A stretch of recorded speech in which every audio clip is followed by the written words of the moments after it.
Hello and welcome. I am Flat Cap Callum and these are horse racing tips for Wednesday the 5th of October. I am hoping you are all very well, whether you are a late evening watcher or an early morning riser. What have I got today? Well, I'm conscious it's a bit of a late upload than what I said and what I planned. Caught me out a little bit today. I thought, only 4 meetings tomorrow. Sedgefield's a bit of a write-off, so the other 3, and I've found a lot of value and we're going for it. It's one of them kind of a days for Wednesday. There's some opportunities and there's some prices I like, so we're going to go for it. And we all know this can go very well. It can go very badly. So who knows? So we'll see. But I think for those of you who like the prices, you're going to like what we've got coming up. Before we do that, we'll do the quick review of yesterday. Today. We'll do the review of Tuesday the 4th of October. That's what we'll do. It started off well and then just it was annoying. 20 on, I got it as 5.56 back. We started off here with Roly Bowly Boy, ran a nice race, third 16 to 1. That was an early non-runner. Then Huntingdon got abandoned, so we got 2 non-runners.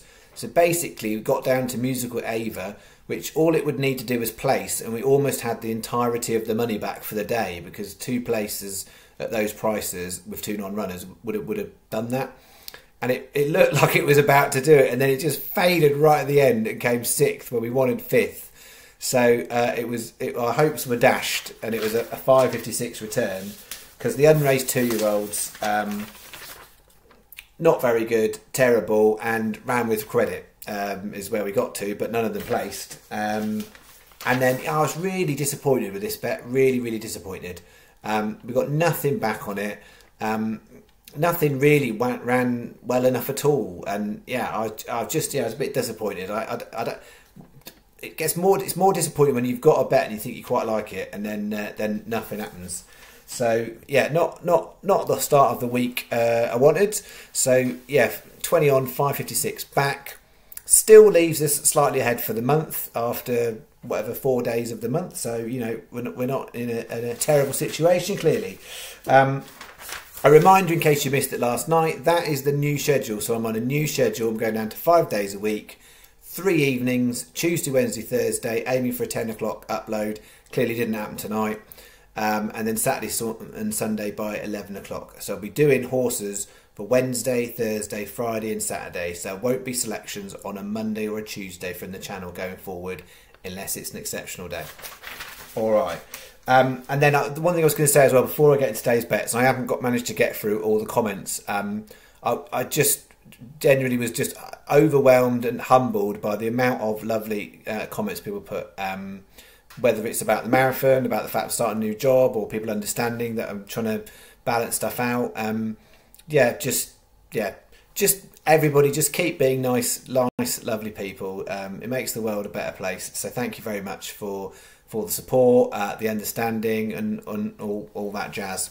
Because it was a bit taken aback to be honest when I started seeing how many messages were in there and stuff. So, and also I would say the Just Giving page is still open. I'll say that because a bunch more people put some money in. So I'm over 800 now, and very kindly, Humble Mugs has given me a super thanks, which I need to convert into the Just Giving page because they weren't able to go into the Just Giving page and do it. So I will do that. So for those of you who are keen-eyed in there, my intention is to go in and donate under Humblebugs name, that's their handle, that they've donated £50 through there, and I'll put it through.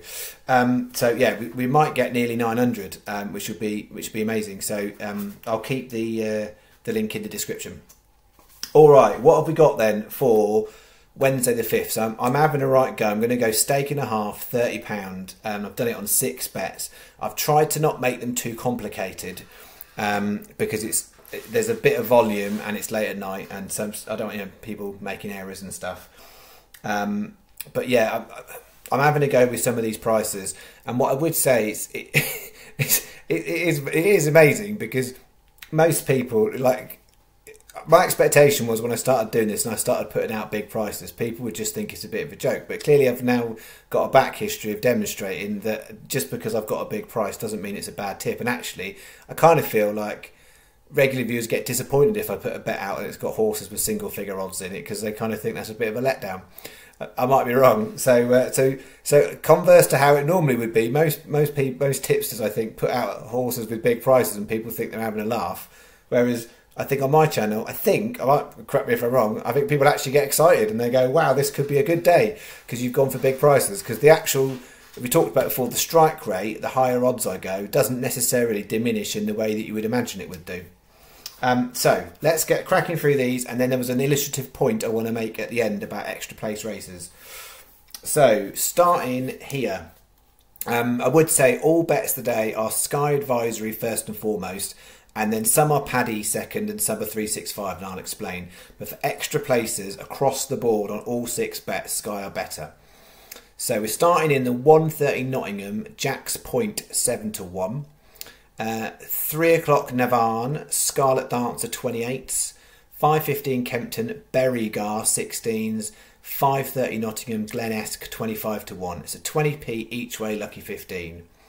Whether you're excited or not, this is quite a tame lucky 15 compared to 2 more I've got coming up. So if you thought this looked quite good for prices, there's more to come.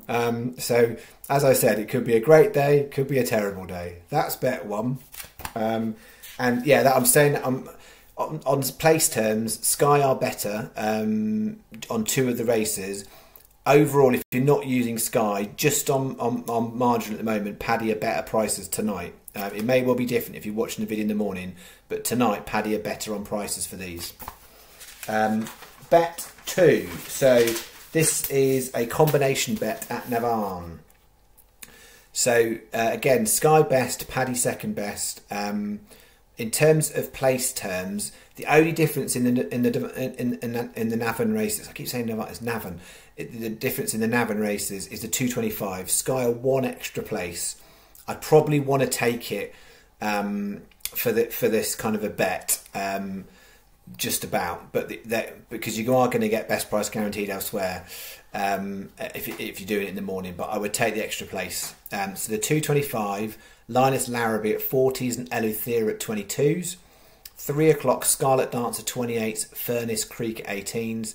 And the 4:45 Insulate 18s, and we're having a go at Spiritual Grey at 100-1. It's got maiden form that says it's got more potential than it showed on handicap debut, so I'm having a little go at that at hundreds. So I've done that as in the combination, all combinations of doubles, that should say trebles, that's a typo. So 12 times 10p each way doubles, and that should be 8 times 10p each way trebles. That would make it £4 bet. So you put all 6 in your bet slip, and it should come up with automatically with 12 doubles and 8 trebles. 8 trebles on that one.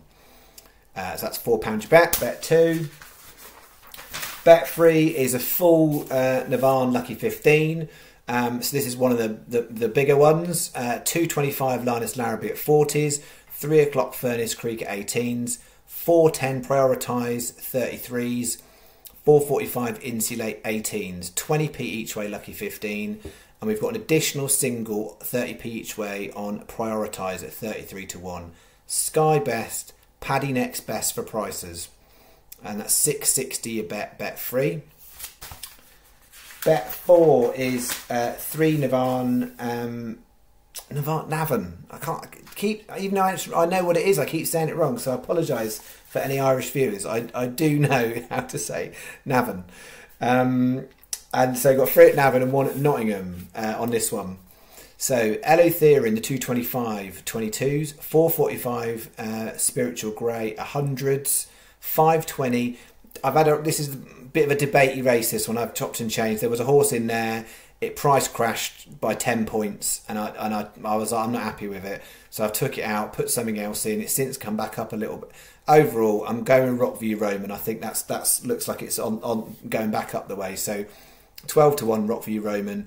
but I didn't want to take more than one horse in that race. 5:30 Nottingham Strawman 20-1. So the first three are Navan and then Nottingham in the last. 20p each way, lucky 15.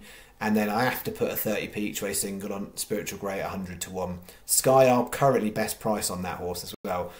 Place terms similar across the board, but Sky 100-1 best price. Sky best, Paddy second best, 660. You bet. Then I've got a combination double. These are technically my preferred two races, and I'm going to explain why in a bit. But 5:15 Kempton, Berrygar and the Thunderer, going on at 5:30 Nottingham, Glenesk and Strawman. So 4 times 25p each way doubles. It's a £2 bet. Sky are best. Sky are 5 on both of those. Most other bookies are 4. 365 are next best, other than Sky, based on price. That is bet 5. And bet 6, finishing off with a very tame and disappointing lucky 15, which is just to flag as well, it's a lower stake. So all at Kempton, 5:15 the Thunder, 9-1, 6:25 Mickey Mongoose 12s, 7 o'clock Business at 14s, 7:30 Air Harbour 16s, 16 pence lower stake lucky 15. That's 480 your bet, and that concludes the £30. So what I was going to say about extra place races. So this is kind of specifically if you've got a Sky account and you're looking at doing your own bets tomorrow, but also it's an illustrative point to anybody who's not using Sky, to kind of something to bear in mind and look for. And I've written this out, and I'm hoping it's going to make sense and not be too funny looking. So what I've got there is yeah, that looks okay. Oh, it's going terribly, this bit, isn't it? Okay, so these are 2 races at Nottingham, 3 at Kempton, 2 at Nottingham, 2 at Kempton, and 4 at Navan. Oh, I'll get there in the end. These are on paper the best extra place races if you're looking at Sky. They're all 5 except the 225 at Navan, which is 6. So how do you know which one is the best ones to go for? So one way of looking at it is market structure. So if you've got a real shorty at the top of the market, that is going to artificially push everything else a little bit higher. So that's a good thing to look for. When you've got broadly similar looking markets, and there's nothing of those that particularly stand out, what you actually need to look for is how does that convert to numbers of runners. So what I've put in the blue column here, number of runners, and I've put on there the Sky permutations. And the key thing here is when Sky have non-runners, what do they change it to? Because it depends on the race. So on the 1:30 Nottingham, you look at that and you think, well, 5 places, 16 runners, that's great. 1 non-runner, that's down to 4 places. If you look at the 5:30 Notts, the 5:15 Kempton and the 7 o'clock Kempton, what you actually see on those 3 races are Sky are paying 5 places, but they won't drop it to 4 unless there is less than 12 runners. So you need 11 runners for them to drop it to 4. If you compare that to the bottom 4 races at Navan, get it there? It's 6 places, 5 places, 5 places, 5 places. If any of those drop to 15 runners, then they go to 4 places. So mathematically speaking, if all you were doing is trying to play the numbers game, mathematically, those 3 races, if you're a Sky Bet customer, are your best ones to have each way bets on. Because statistically, you've got a better chance if you just were picking them blind of having a horse place. There's a lot more complication, a lot more nuance goes into that. But it is one of the factors I look at when I'm selecting races. And that's why those 2, if you were just purely on Sky, they're my preferred races. And I say that because betting the night before, that one is a bit more closer to dropping down to 11 runners. So I would say they're a safer option betting the night before. So that's why I like them the best. But I also found some horses at value, which has helped. But yeah, I'm hoping that's made sense to people. And you know, for some people, I'm teaching you suck eggs, I'm sure. But for some people, hopefully that's kind of enlightening, because it's always pays to look at what are the terms of when they drop the extra place. Bet365 are particularly good when you've got a like 16 runner race and they're 5 places. They're the only ones really that don't drop straight off. If it goes down to 15 runners, they'll often carry on paying 5 places. Most of the bookies don't. And so, yeah, on Sky, sometimes they offer 5 places and down to 12 runners, and sometimes it's 16 runners. So it pays to pay attention to the terms and conditions of the races to know when you're going to lose out on non-runners. And the watch out with somewhere like tomorrow at Navan is the grounds in between. So when the ground's in between, i.e. it's at the moment it's good to yielding. If there's a lot of rain, it could get softer. If it dries out, it could get a little bit better. And what that means is you've got horses that will be on the cusp of either way are only going to run if the ground's one way or t'other. And on that basis, you do tend to find there's more non-runners at some of those types of meetings, more so in Ireland, when the ground can be a bit changeable. All right, I'm finishing there because it's super late. Hopefully that has enlightened some people and you made sense of that. All right, I'll be back tomorrow night. Thursday's racing definitely looks a lot quieter, so it's going to be max it will be in full stake, but I imagine it might be less than that on then. The projection at the moment, Friday and Saturday both have quite large potential to be really good days for big fields. So it all depends on how many horses come out the next declaration stage, but both Friday and Saturday look like they've got a lot of potential. So we'll see how we go. All right, thank you very much. See you tomorrow night, and that is me. Cool. Signing off. Cheerio. Bye-bye.